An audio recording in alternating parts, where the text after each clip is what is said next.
नमस्कार दोस्तों, हर संडे की तरह आपके साथ जुड़ चुका हूँ। मैं अर्बन कोऑपरेटिव बैंक्स को कुछ ना कुछ देने की कोशिश हमेशा करता हूँ। I expect that the urban cooperative banks do well and do good business because the regulation is getting stricter and stricter. It's extremely essential that we all remain on toes. I had been posting a couple of videos which the subject of which we have not given due consideration, and therefore it's necessary that you watch all my videos and get the clues. If you need any input, I always give my email ID in description so that I can share the information. Today I am going to talk about something where all urban cooperative banks consider that the things are very difficult and challenging. This one area which I believe needs a careful attention, but that is not being given by the urban cooperative banks. You know the topic which I am talking about? I am talking about CBS, Core Banking Solution. It was way back in 2013 where the Reserve Bank of India said that every urban cooperative bank must have CBS. So, all of us did CBS in their own way. Some went for the local vendors who supplied them the CBS, some went for big names.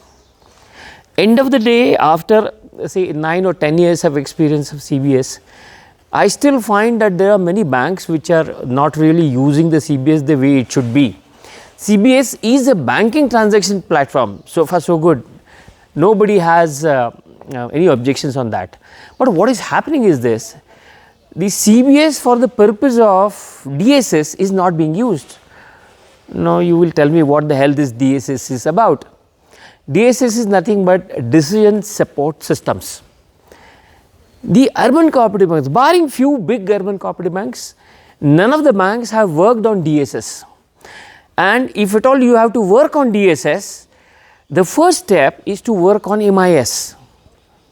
You will find during the last 4 or 5 years, the Reserve Bank of India is calling host of information data from you, and you are running from pillar to post to compile the data and submit the same to the Reserve Bank of India. Why this is happening? This is happening principally because of two reasons. We went in for CBS blindly without applying our minds. So, there is a theorem in technology. What is that theorem? Garbage in, garbage out. Now, if your database contains a garbage, then probably you have no choice. The results out of this database will also be equivalent to garbage. It will be useless. With technology and with BR Act, it appears that the input that will be required will be critically from the CBS only. For example, 2 years ago, Reserve Bank of India said that your NPA classification should be system based. Many banks were not willing, and small banks were given some due time to work on the non-performing asset classification, identification, provisioning, including that of the SME identification and provisioning identification is required to be done on system. Not many banks are in a position to do because of the technology or the software which they adopted, software which they used. It is very difficult to write logic on a subjective matter. And when I look at this, I find that we are heading for a deep crisis in the days to come. When I say that we are heading for a deep crisis in the days to come, you look back at the monetary policy statement a couple of days ago, this October, when Shaktikanta Das made a statement that the IRAC norms which are prevailing for the last 20-30 years need a change. Because the industry numbers are fantastic, industry provisioning ratio is reaching around 70%. The gross NPAs are down in the industry, the net NPAs are down in the industry, and therefore, this is precisely the time where Reserve Bank of India would like to make a shift in respect of NPA, IRAC norms or NPA identification norms towards estimated credit losses, ECL. They will be issuing a discussion paper on that, and this discussion paper will let you understand what is in the store. Nobody knows. Now, if this ECL comes up and ECL replaces NPA identification, what will happen?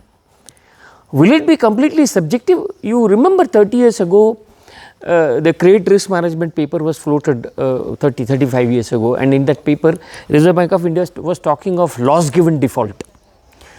So, what is loss given default and what is estimated credit losses? These are all relatively subjective areas.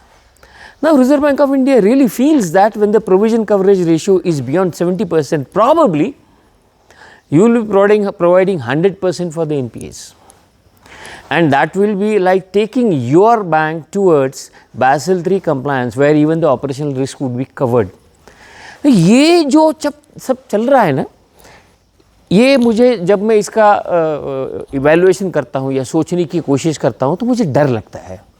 डर ये लगता है कि हमारा sector अभी तैयार ही नहीं है, क्योंकि हमारे जो बैंक्स हैं ना, वो टेक्नोलॉजी को जितना इम्पोर्टेंस देना चाहते हैं वो देते नहीं हैं।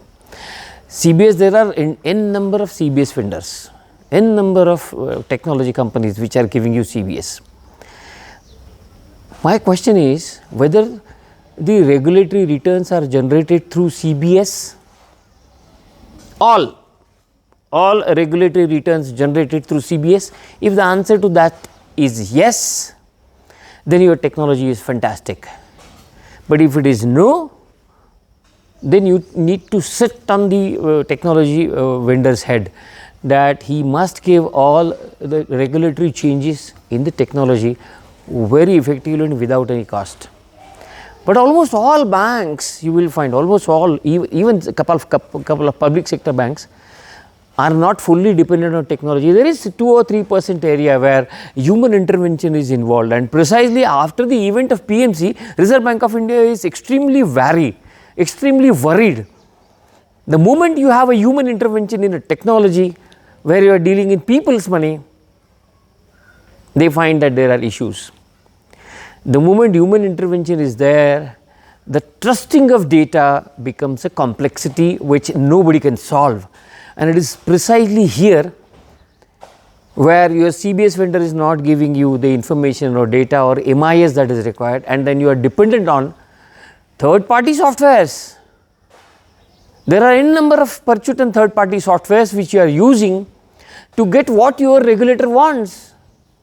Last year, Reserve Bank of India insisted that if you are using a third party software, whether the appropriate VAPT testing and all those testings have been done, whether the database access has been given to these softwares, all that is causing concerns. And therefore, if your CBS is causing you concern, you need to re-evaluate your current technology status, because the storm of technological revolution along with the regulation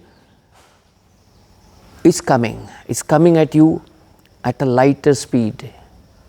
Now, that speed we will not be able to handle if we are not prepared. It is extremely therefore necessary that re-evaluate your CBS, re-evaluate your technology, plug in the loopholes, change the software if it is not giving you the product and services which you want. Typically, urban cooperative banks have some products which are not akin with the public sector banks. I can understand that.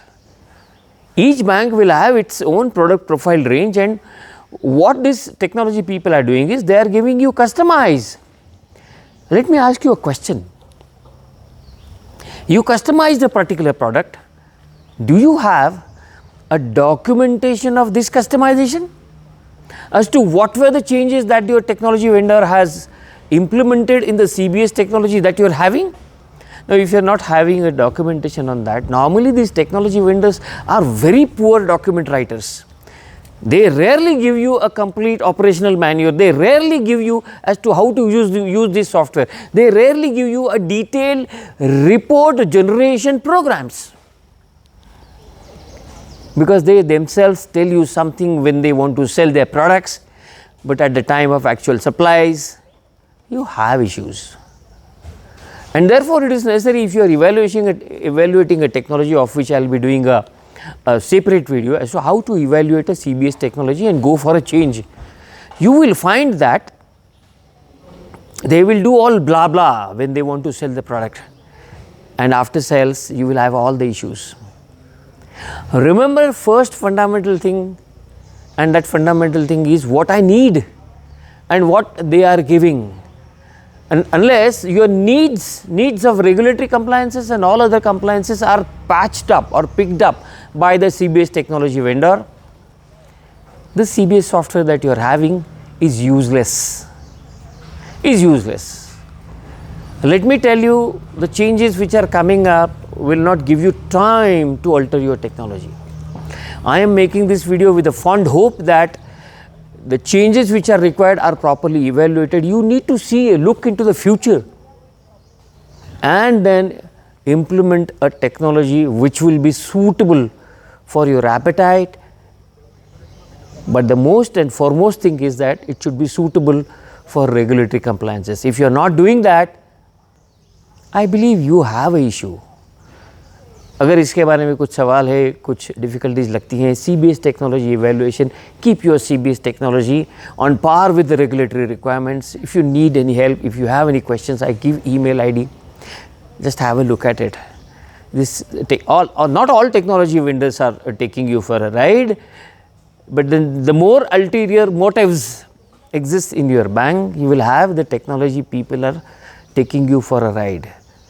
Avoid that, because you are here to protect people's money. So CBS technology should be the one which will give you seamless customer services, seamless engagement with the digital product or e-products, and seamless regulatory compliance.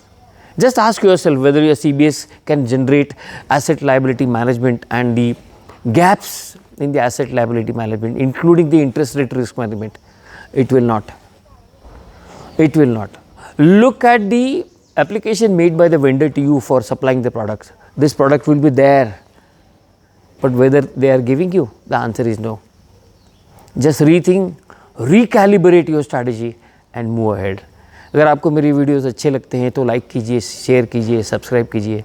अच्छे नहीं भी लगते हो तो comment कीजिए. My comments are open. You can criticize and you can call questions for what is required to be done in the future.